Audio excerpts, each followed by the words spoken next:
I stretched my limbs and came in with my new pet into my home. I was so grateful that this dog has stood alive through all the torture and the suffer has been through. I looked at the dog and smiled. The dog licked my face. I'm so happy that you're alive, I said to the dog. The dog licked my ear. I giggled. I stretched my limbs and went downstairs into the basement. Gave it some more dog food and more water.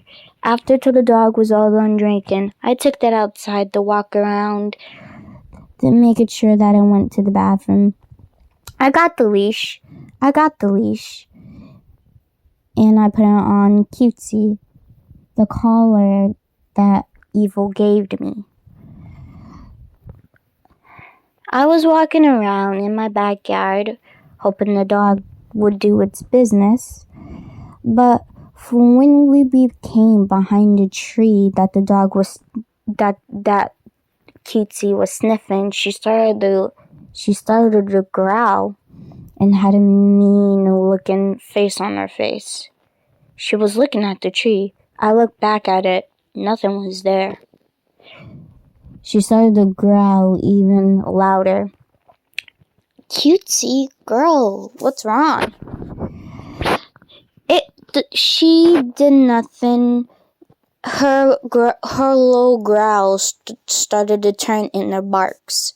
Shh, Cutesy, knock it off. I tapped her on her nose. I had to drag her inside because she didn't want to leave the area. If anything, she wanted to go near the area. And you know what's funny? She was just a pup still. Evil was not sure how old she was, but she was still pretty young. Still, she must have been in months, he said. And so me and Cutesy went back inside. I locked the doors and the outside door.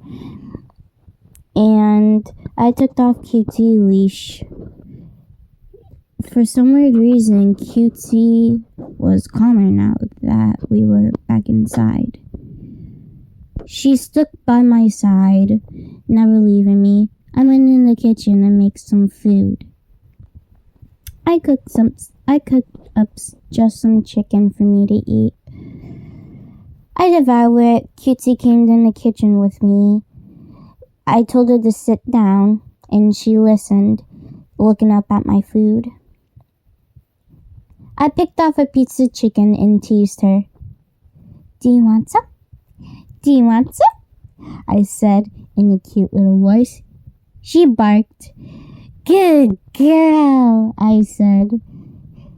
I threw a piece of chicken at her. She devoured it in seconds. Do you want more? She tilted her head with her puffy little white ears and looked at me. Do you want it? I said to Cutesy. She barked again and tried to jump for the food, but I lift my hand up so that way she wouldn't reach it. You're too slow, but you're lucky that I love you so much. Here you go. When I was all done eating my chicken and put the bowl into the sink, and I went upstairs to go take another shower, I felt like if I wasn't alone. Like I felt like if somebody else was like outside or in my house. But it was probably me overreacting. It was probably an animal or something, I thought to myself. But I said to myself, why would I have this weird feeling? I looked at my phone and noticed that it was 12 o'clock. Flame? No response. Flame? No response. Flame! I shouted. She didn't answer me in my head. Where the hell was she? I get a text. It was from Evil. Just to let you know, when I took it said in text, hello, Leah. Just to let you know that basically every night at 12 o'clock before you go to sleep, Evil goes away every day at 12 o'clock. Basically, it's kind of like a little break. So she gets her rest from you, and you get her rest from her. She will come back though, don't worry. If I'm correct, I believe she should come back around like 8 o'clock in the morning. I tilted my head in confusion. I wonder if that's true. I don't know. But I shrugged it off. I turned my phone off. And I got into the shower, washed my hair and my body. And I got out the shower.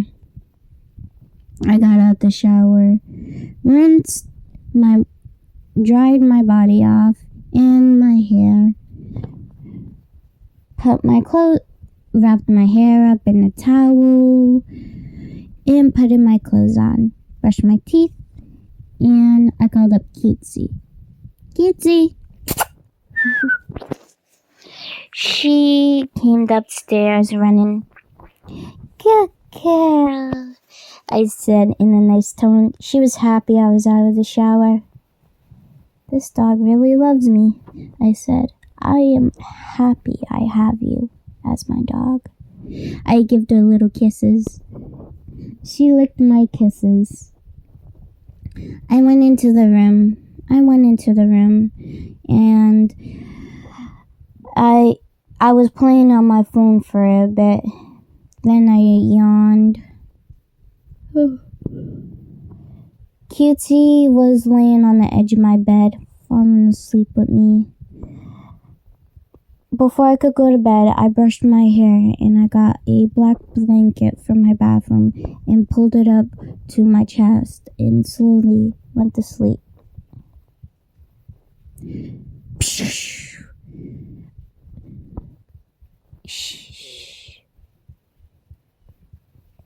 I looked around both sides. All the lights were out except for one light, which was upstairs in the bedroom. The last bedroom. I went up the stairs quietly, trying not to wake her up.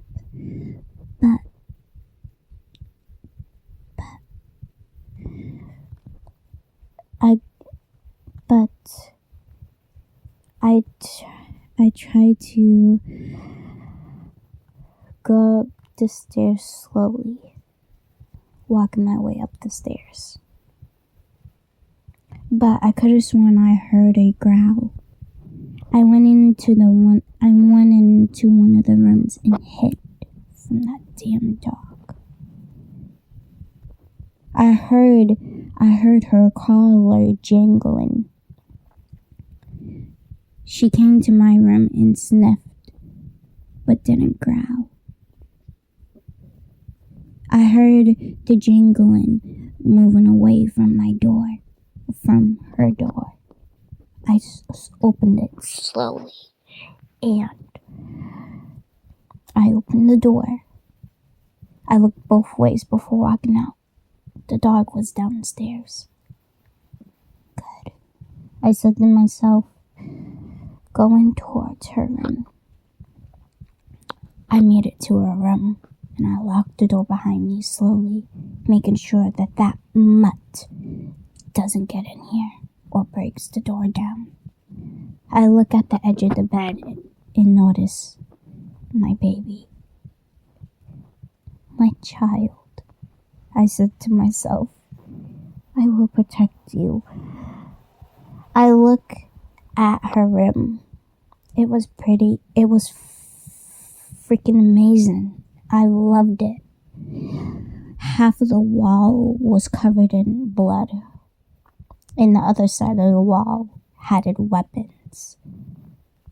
Perfect. I'll take some of these with me. I grabbed the chainsaw laying from her bed, and I picked her up ballet style, and I jumped out of the window and ran into the woods with her.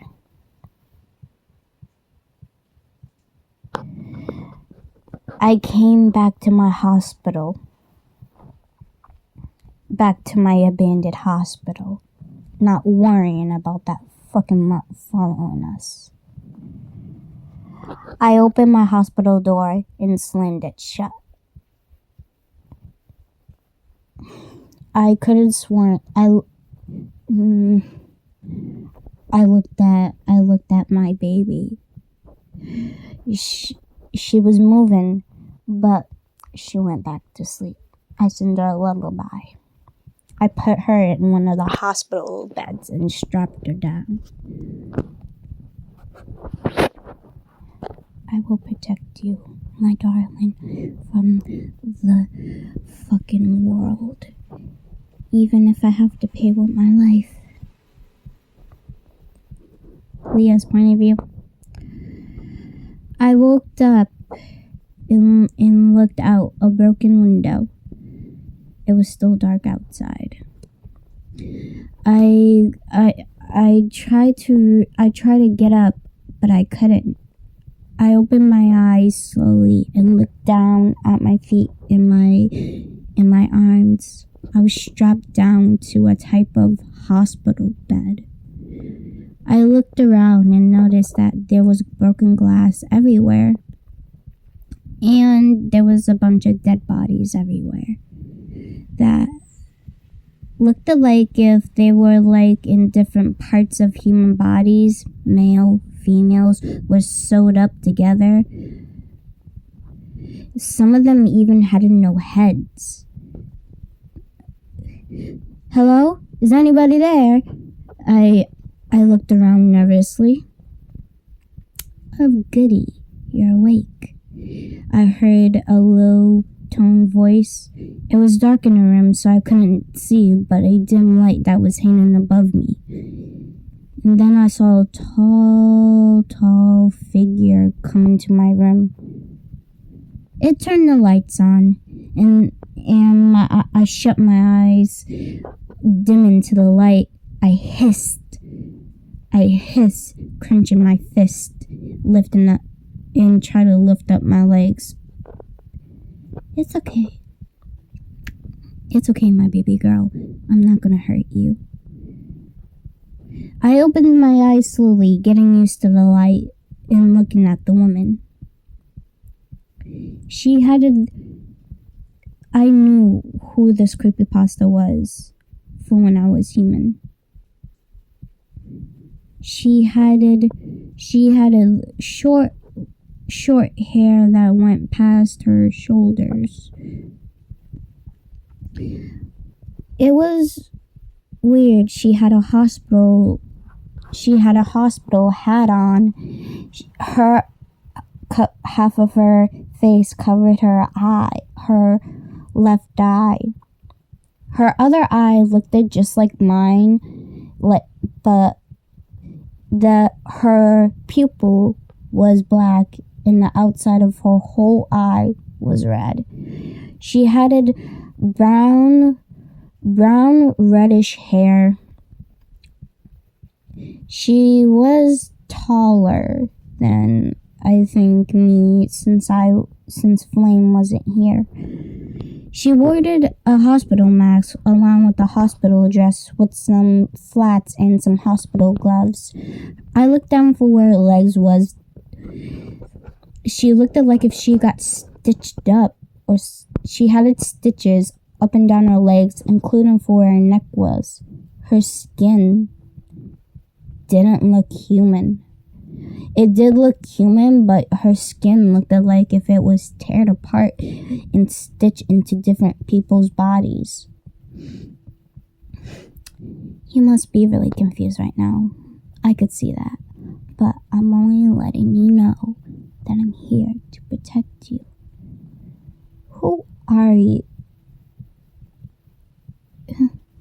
I looked at her confused. I know who you are. I looked at her. Who am I then? You're Nurse Anne. Guilty as judge, she said, chuckling softly. Where's Cutesy? Oh, you never have to worry about that much. That's my dog, I said. I know, but I'll figure it out for you soon. How am I gonna get back home? I said. Stupid little girl, this is your home. You're living with me now in my hospital. So you kidnapped me. Basically, but I got something I want to tell you before you go ballistic or before I unscrew you. Okay, I looked at her. You know how you were made in the underground, right? Yeah. And you can't find your creator, right? Who made you, right? I guess. Well, I'm the one that burned you back up here. I'm your creator. My jaw dropped. My mind exploded in my head. I said to myself in my head, Nurse Anne was my creator. I do not know if I would have believed this girl or not. But I have some questions that I should ask her to see if she really is my creator. If you're really my creator, then tell me. What's my real name? Your real name? Obviously, it's your creepypasta name, but with no H. I shook my head. How old am I? You're in your 20s, silly. Okay, what do I like to do on my spare time? You like to go out killing like your creator does. Who doesn't like to kill? Now I have one more question to ask you. Okay. Who taught me how to rob banks? And who taught me how to break into people's houses without making a peep? If only those two were still around. Bob was the one that told you how to break into houses, and Rake was the one who taught you how to rob banks. My mind was blown. This girl almost knew everything about me for what I did and didn't do. So tell me, why am I here? You're living with me, silly. From now on, you don't have to call this place a hospital. You could call it home. My mind was shocked and blown. I did not want to believe her. But then again, there was this side that made me want to believe her. She uncuffed me. She put this type of She got this type of needle and flicked it. And she got like a type of like alcohol rub and rubbed it on my arm. I pushed away from it. I tried to push away from it, but I was strapped down. I couldn't. Trust me. I'm not gonna do anything bad to you. This is only gonna put you back to sleep. I didn't trust her. I still tried to scooch away, but the needle was already inside of me. My mind slowly faded away. My body was relaxed too, like I didn't feel distress or anything like that. Then I went back to sleep. I put Nurse Anne's point of view. I put down the needle. For where the closest table was. I pushed the blonde, brownish hair out of her face.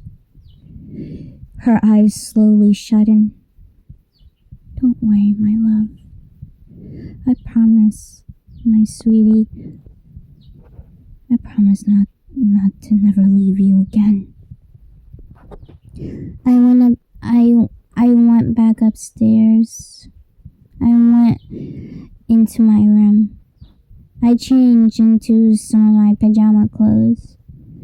I walked around the hospital room, hoping that I could find something for her to eat. Damn it. What am I gonna give her before she wakes up? I said to myself, taking off my mask from my mouth and put it in my room. But before I could just go anywhere or leave, or just leave her alone, I checked outside to make sure that nobody was around me, making sure that nobody was watching me and for what I'm really about to do. Well, you're gonna live with me now, my love. I promise to protect you. I woke up, Leah's point of view. I woke up very early in the morning. The drug or the type of needle that she put inside of me, I slowly opened my eyes, shook my head. Nurse Anne! Nurse Anne! I shouted.